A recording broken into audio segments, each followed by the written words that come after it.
हाँ जी, हम बात कर रहे थे ग्रुप के अंदर एटॉमिक रेडियाई पे क्या फ़र्क पड़ता है। बीच में हमारी वीडियो ऑफ हो गई थी।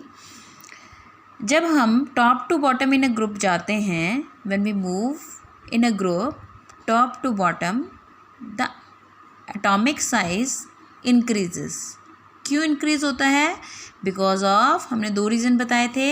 Increase in principal quantum number means number of shells, N increase हो जाती हैं। लिथियम के पास 2 शेल्स थी, सोडियम के पास 3 शेल्स हो जाती हैं, पोटेशियम के पास 4 शेल्स हो जाती हैं। It means effective nuclear charge effective nuclear charge decreases down the group. जब वो डिक्रीज करेगा तो न्यूक्लियस और आउटरमोस्ट शेल के बीच में जो अट्रैक्शन है वो डिक्रीज हो जाएगा। शील्डिंग इफेक्ट इंक्रीज होगा। अब शील्डिंग इफेक्ट मैं एक्सप्लेन कर रही थी कि हम एग्जांपल लेते हैं सोडियम का। पहली शेल में हैं 2 इलेक्ट्रॉन, सेकेंड शेल में होंगे 8, 1 2 3 4 5 6 7 8, और वैलेंस शेल जिसको हम आउटरमोस्ट शेल भी कहते हैं उसमें है 1 इलेक्ट्रॉन। अब देखो कि इस न्यूक्लियस के बीच में ये 2 शेल आ रही हैं, दोनों में इलेक्ट्रॉन है। ये इलेक्ट्रॉन इस इलेक्ट्रॉन को भी रिपेल कर रहे हैं, दूसरा इसको प्रोटेक्ट भी कर रहे हैं न्यूक्लियस से, क्योंकि बीच में एक तरह से दीवार आ गई ना, 2 दीवारें आ गई, तो ये इसको प्रोटेक्ट कर रहे हैं। This protection of the valence electron from the effect of nucleus is called as shielding effect. तो जैसे जैसे साइज नीचे की तरफ बढ़ेगा वैसे वैसे शील्डिंग इफेक्ट इंक्रीज होगा। इंटर इलेक्ट्रॉनिक रिपल्शंस भी बढ़ेंगी तो वो और एक्सपेंड करेगा, इनके बीच में आपस में रिपल्शन होंगी तो वो साइज जो है वो और ज़्यादा बढ़ेगा। तो डाउन द ग्रुप क्या हो रहा है? पहले 2 शेल्स थी, फिर 3 हुई, फिर 4 हुई, फिर 5 हुई, फिर 6 हुई। जैसे जैसे नंबर ऑफ शेल बढ़ रहे हैं शील्डिंग इफेक्ट इंक्रीज कर रहा है, प्रिंसिपल क्वांटम नंबर तो इंक्रीज कर ही रहा है। That's why on moving top to bottom the size will increase. ठीक है, तो ये हो गया हमारा एटॉमिक साइज का कॉन्सेप्ट। अब हम आते हैं, एटॉमिक रेडियाई उसी से रिलेटेड है, आयनिक रेडियाई। तो देखो बेटा, सबसे पहले तुम आयन को एक बार रिवाइज करो कि आयन क्या पढ़े थे तुमने। मैं एक्सप्लेन करती हूँ बिल्कुल बेसिक 10th से लेके, कि न्यूट्रल एटम क्या होता है जिसके ऊपर कोई चार्ज नहीं होता। हिंदी में तुम उसको आवेश कहते थे। और धन आवेश और ऋण आवेश तुमने पढ़े होंगे, कैटायन एनायन, ये वही चीज़ें हैं। ये तुम्हारा धनावेश है, ये ऋण आवेश है, कैटायन एंड एनायन। कैसे बने? जब कोई न्यूट्रल एटम होता है उसमें से हम एक इलेक्ट्रॉन निकाल लेते हैं तो वो कैटायन बन जाता है। Let us take the example of sodium. Sodium है, उसके पास 11 इलेक्ट्रॉन है, ये तो हम एटॉमिक नंबर दिखा रहे हैं।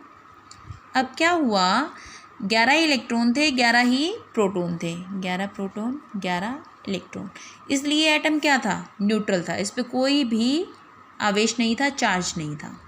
But when we remove 1 electron तो इस पे प्रोटॉन तो 11 ही रह गए, लेकिन इलेक्ट्रॉन कितने रह गए? 10। प्रोटॉन तो 11 है, इलेक्ट्रॉन कितने रह गए? 10। अब क्या हुआ? इफेक्टिव न्यूक्लियर चार्ज क्या हुआ? बढ़ गया। चार्ज क्या हुआ? बढ़ गया, क्योंकि जहाँ 11 प्रोटॉन 11 इलेक्ट्रॉन को अट्रैक्ट कर रहे थे, अब 11 प्रोटॉन 10 इलेक्ट्रॉन को अट्रैक्ट कर रहे हैं, तो इफेक्टिव न्यूक्लियर चार्ज बढ़ गया। तो इस तरह से by losing electron we can get a cation, हमें कैटायन मिलता है। और जब हमें कैटायन मिलता है न्यूट्रल एटम से तो इफेक्टिव न्यूक्लियर चार्ज इंक्रीज होता है, जिसको हम जेड इफेक्टिव कहते हैं। ऐसे ही अब हम एनायन की बात करते हैं। जब कोई इलेक्ट्रॉन गेन कर लेता है, मान लो ये क्लोरीन है, क्लोरीन के पास होते हैं 17 इलेक्ट्रॉन, ठीक है। अब उसके आउटरमोस्ट शेल में होते हैं 7 इलेक्ट्रॉन, उसको 1 इलेक्ट्रॉन की ज़रूरत है, उसने 1 इलेक्ट्रॉन ले लिया। लेने के बाद उसने क्या बना दिया? Chlorine negative. मीन्स यहाँ पर तो 17 प्रोटॉन थे, 17 इलेक्ट्रॉन थे, लेकिन यहाँ पर 17 प्रोटॉन है और उसने 1 इलेक्ट्रॉन और ले लिया, इलेक्ट्रॉन हो गए 18, इसलिए क्लोरीन नेगेटिव एनायन बन गया, है ना। अब इफेक्टिव न्यूक्लियर चार्ज क्या हो गया? डिक्रीज हो गया। क्यों? पहले तो 17 प्रोटॉन 17 इलेक्ट्रॉन को अट्रैक्ट कर रहे थे, अब 17 प्रोटॉन को 18 इलेक्ट्रॉन को बेयर करना पड़ रहा है, ठीक है। तो जेड इफेक्टिव डिक्रीजेस। तो ये हो गया आयन। अब हम बात करते हैं आयनिक रेडियाई। अब क्योंकि इसमें तो इफेक्टिव न्यूक्लियर चार्ज बड़ा है तो कैटायन की रेडियाई न्यूट्रल एटम से छोटी होगी। साइज भी मैंने थोड़ा छोटा करके दिखाया हुआ है ना। क्यों? क्योंकि अब न्यूक्लियस की अट्रैक्शन बढ़ गई।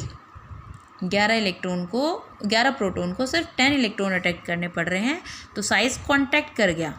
ठीक है, और यहाँ पर साइज इंक्रीज कर गया। क्यों? 18 इलेक्ट्रॉन आ गए तो इंटर इलेक्ट्रॉनिक रिपल्शन भी बढ़ गई और इफेक्टिव न्यूक्लियर चार्ज भी कम हो गया।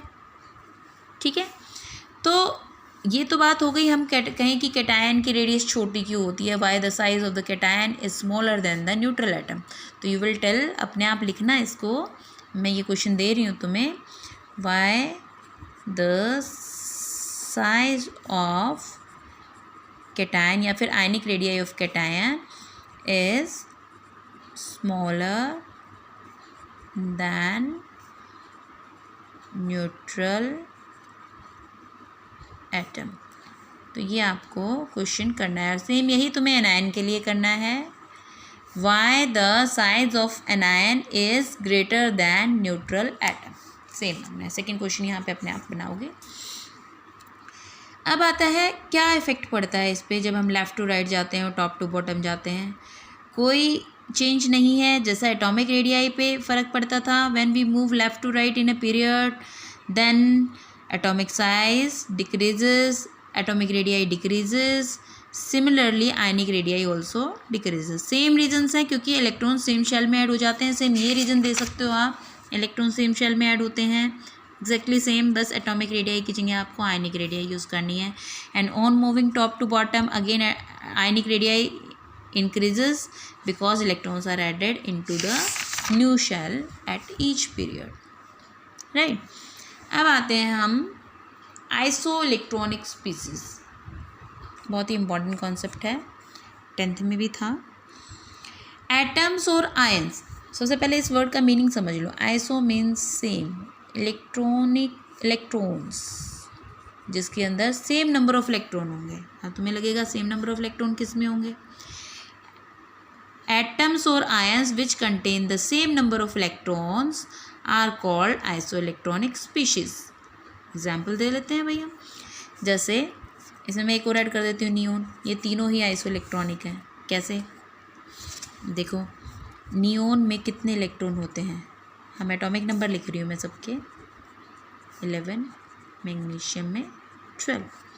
बट जब सोडियम एक इलेक्ट्रॉन लूज़ कर देगा तो उसके पास कितने इलेक्ट्रॉन रह जाएंगे? कैटायन बन गया नहीं, इसके पास कितने इलेक्ट्रॉन रह गए? 10। यहाँ लिखती हूँ मैं, नियोन के पास तो पहले से ही 10 इलेक्ट्रॉन है। मैग्नीशियम जब 2 इलेक्ट्रॉन लूज़ कर देगा और Mg2 पॉजिटिव बना देगा, इसके पास से कितने इलेक्ट्रॉन रह गए? 10। Means they all have the same number of electrons, so they are called isoelectronic species. ठीक है, समझ में आया? ये हमने एक्सप्लेन किया था। चलो नेक्स्ट हमारा टॉपिक है आयनाइजेशन एंथैल्पी। क्योंकि हम पहले ये थोड़ा सा डिस्कस कर चुके हैं तो मैं थोड़ा सा करा देती हूँ। ठीक है, एनामलीज हम कल डिस्कस कर लेंगे। एक बार दोबारा से मैं एक्सप्लेन करती हूँ कि आयनाइजेशन एंथैल्पी क्या होती है। The amount of energy required to remove an electron from an isolated gaseous atom. किसी गैसियस एटम से, आइसोलेटेड गैसियस एटम जो कि बॉन्डेड फॉर्म में ना हो, उससे हमें जब ये बाहर वाला इलेक्ट्रॉन निकालना पड़ेगा, उसके लिए हमें इसको एनर्जी देनी पड़ेगी। That energy is called as ionization enthalpy. जैसे ये सोडियम है, सोडियम की पहली शेल में 2 इलेक्ट्रॉन है, then 8, then 1। Now we have to remove this 1 electron, so we have to supply the energy and that energy is called as ionization enthalpy, right. तो हम जब डेल्टा मीन्स चेंज जो चाहिए होती है एनर्जी, इसको यहाँ हम आई शो कर देते हैं आयनाइजेशन के लिए, और H1 मतलब पहला इलेक्ट्रॉन निकालने के लिए। तो जब हमने 1 इलेक्ट्रॉन निकाल दिया तो इसमें कितनी शेल रह गई? 2 ही शेल रह गई, है ना। पहली शेल में 2 इलेक्ट्रॉन्स, दूसरे में 8 इलेक्ट्रॉन्स। तो this energy is called as ionization enthalpy. अब हम बात करते हैं कि मैग्नीशियम की। जब हम मैग्नीशियम के आउटर मोस्ट शेल में कितने इलेक्ट्रॉन होते हैं? 2, क्योंकि मैग्नीशियम का एटॉमिक नंबर कितना है? 12, 2, 8, 2। तो हम सिर्फ वैलेंस शेल की बात करेंगे, क्योंकि जो इनर शेल्स हैं ना उनको हम डिस्टर्ब नहीं कर सकते। क्यों नहीं कर सकते वो भी हम यहाँ बात करेंगे, क्योंकि हमने नोबल गैसेस की बात नहीं की वहाँ पर, जब हमने एटॉमिक रेडियाई और आयनिक रेडियाई की बात की उसकी भी बात हम करते हैं अभी। तो ये इसके आउटर मोस्ट शेल में 2 इलेक्ट्रॉन हैं। अब जब ये 1 इलेक्ट्रॉन निकालेगा तो ये Mg पॉजिटिव बनाएगा, है ना। जब ये 2 इलेक्ट्रॉन निकालेगा तो ये Mg2 पॉजिटिव बनाएगा, क्योंकि बाहर वाली शेल हमें नहीं दिखानी, क्योंकि दोनों इलेक्ट्रॉन निकल गया, वो हो गई खाली। तो खाली शेल को हम एटॉमिक साइज़ और आयनिक साइज़ में भी काउंट नहीं करते। हम साइज़ निकालना है तो कहाँ तक काउंट करेंगे? न्यूक्लियस से इस शेल तक, क्योंकि अब आउटर मोस्ट शेल कौन है? ये है ना। तो Mg2 पॉजिटिव बन गया जब 2 इलेक्ट्रॉन निकल गए। तो इसके लिए जो एनर्जी चाहिए थी that is called as delta H2, क्योंकि यहाँ पे हमने सेकेंड इलेक्ट्रॉन निकाला है इसलिए 2 है, ठीक है। अब बात करते हैं ट्रेंड क्या आया। लेफ़्ट टू राइट गए तो क्या हुआ, टॉप टू बॉटम गए तो क्या हुआ। देखो बेटा, अगर तुमने एटॉमिक साइज़ का कॉन्सेप्ट अच्छे से पढ़ लिया तो आयनाइजेशन एंथैल्पी में कोई प्रॉब्लम नहीं आने वाली, बिकॉज वो उसी पे डिपेंड करती है। देखो, on moving left to right value of ionization enthalpy will increase because size decreases. जब हम लेफ़्ट टू राइट जाते हैं तो हमने बात की साइज़ छोटा हो जाता है। अब साइज छोटा होने से क्या हुआ, इलेक्ट्रॉन और न्यूक्लियस के बीच में अट्रैक्शन स्ट्रॉन्ग हो गई। अट्रैक्शन स्ट्रॉन्ग हो गई तो हमें क्या करना पड़ेगा, एनर्जी ज़्यादा देनी पड़ेगी। अगर मान लो ये इसकी बजाय यहाँ से निकालना होता तो इसके और इसके बीच में अट्रैक्शन बहुत स्ट्रॉन्ग होती। अगर साइज छोटा होता तो अट्रैक्शन स्ट्रॉन्ग होती और हमें ज़्यादा एनर्जी सप्लाई करनी पड़ती। तो ionization enthalpy left to right जाने पे इंक्रीज़ करती है because of decrease in size. Similarly जब हम टॉप टू बॉटम जाते हैं इन अ ग्रुप तो आयनाइजेशन एंथैल्पी डिक्रीज़ करती है। क्यों डिक्रीज़ करती है? क्योंकि साइज़ बढ़ रहा है। साइज़ बढ़ रहा है तो distance between nucleus and valence electron increase कर रहा है, उनके बीच में फोर्स ऑफ अट्रैक्शन कम हो रहा है। सो हमें कम एनर्जी देनी पड़ रही है, इसलिए आयनाइजेशन एंथैल्पी डिक्रीजेस। ठीक है। अब देखो, ये कॉन्सेप्ट तुमने पढ़ लिया। एक क्वेश्चन आता है यहाँ पर, why alkali metals are very reactive. अब हम नोबल गैसेस की भी बात करेंगे इसमें। देखो, जब हमने अपनी पीरियोडिक टेबल पढ़ी थी और उसमें हमने नोबल गैसेस कहे थे, नोबल गैसेस क्या थे, कौन कौन से थे noble gases? Helium, neon, argon, krypton, radon, यही थे, जेनॉन, रेडॉन। अब अगर हम इसकी कॉन्फ़िगरेशन देखें तो क्या आती है, 1s2, इसकी आती है 1s2, 2s2, 2p6, अगर 1s2, 2s2, 2p6, 3s2, 3p6, यहीं तक बात करते हैं। इसमें फर्स्ट शेल कम्प्लीटली फिल्ड हो गई, इसमें सेकेंड शेल कम्प्लीटली फिल्ड हो गई, इसमें थर्ड कम्प्लीटली फिल्ड ही मानेंगे हम, क्योंकि डी ब्लॉक अलग आ जाते हैं, वो 4s के बाद भरते हैं। मीन्स इसके बाद सीधा 4s में इलेक्ट्रॉन जाता है p के बाद, तो हम कहते हैं कि ये कंप्लीट है यहाँ पर।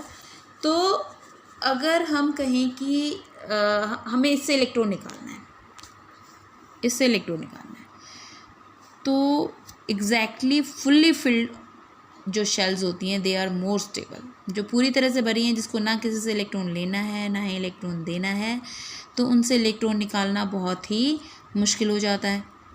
लेकिन अगर मैं यहाँ पर सोडियम लिखूँ, 1s2, 2s2, 2p6, 3s1, है ना। अब अगर मैं ये एक इलेक्ट्रॉन निकाल दूँ तो इसकी कॉन्फ़िगरेशन क्या हो जाएगी, नियॉन की, इसकी कॉन्फ़िगरेशन इसके इक्वल हो जाएगी। तो जब हम एक इलेक्ट्रॉन निकाल देते हैं तो इसकी कॉन्फ़िगरेशन स्टेबल, जो कि बहुत ज़्यादा स्टेबल है, नोबल गैसेस को अटेन कर लेती हैं। they will acquire the configuration of the nearest noble gas. So they want to lose one electron, क्योंकि हर कोई स्टेबल होना चाहता है लाइफ में, वो चाहते हैं कि हम डगमगाते ना रहें, स्टेबल रहें। तो इसके पास एक एक्स्ट्रा इलेक्ट्रॉन है, अगर ये आर्गन की लेना चाहे तो इसको कितने इलेक्ट्रॉन और चाहिएंगे? 7 इलेक्ट्रॉन और चाहिए। That is very difficult for it to obtain. लेकिन इसके लिए एक लूज़ करके नियोन की कॉन्फ़िगरेशन अटेन करना बहुत ही आसान है, तो थोड़ी सी एनर्जी मिलते ही इसको अटेन कर लेगा। सिमिलरली लिथियम जो है वो इसकी कॉन्फ़िगरेशन अटेन कर लेगा, पोटेशियम इसकी कॉन्फ़िगरेशन अटेन कर लेगा, है ना। तो alkali metal lithium, sodium, potassium, rubidium, caesium, francium, ये सब क्या हैं? एल्कली मेटल्स हैं। And after losing one electron they will attain the nearest noble gas configuration and get stable. ये आंसर आपको इसमें लिखना है, ठीक है, कर लोगे। यही है आज के लिए। इसके अलावा ये जो हमने पढ़ा है इनमें कुछ एनोमलीज़ होती हैं, एनोमलीज़ एक्सेप्शंस की नॉर्मल ट्रेंड तो ये है, लेकिन कहीं कहीं पे कुछ चेंजेस आ जाते हैं, वो है हमारा नेक्स्ट क्लास का टॉपिक। आज के लिए आपको इतना ही करना है।